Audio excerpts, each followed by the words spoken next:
Poranio Kraljeviću Marko, poranio nisko slovo ravno, navodi ga kosovka devojka, suzeroni sudbu proklinje. Što si se ko kosu osedila, kakva te je nevolja snašla, a djevojka gorko zaplakala. Zulum čini Arap preko morac, uzima nam blago i mladost, ne da mlade da se udaju.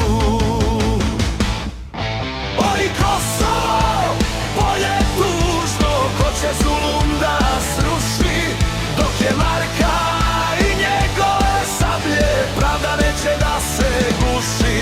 Oj Kosovo, polje tužno, ko će zulum da sruši, dok je Marka i njegove sablje, pravda neće da se guši. Razgnjevi se Kraljeviću Marko, šarac seče iskru iz kamena. Neću gledat sramotu i jad, il ću osvetit, il ću poginut.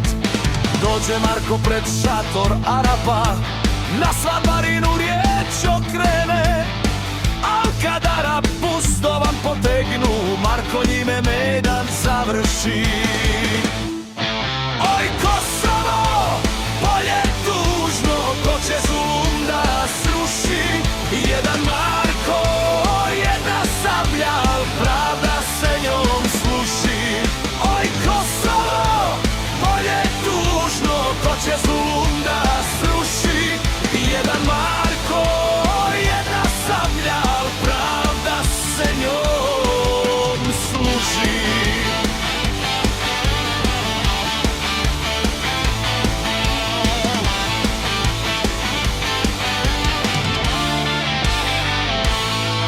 Pade Arap, pade zulum stari, posijeće Marko sluge njegove, a četvorci život pokloni, da po svijetu istinu nose. Objavi Marko po Kosovu ravnom, nema više svadbarine. Nek se ženi ko je za ženidbu, nek se uda ko je za mladine.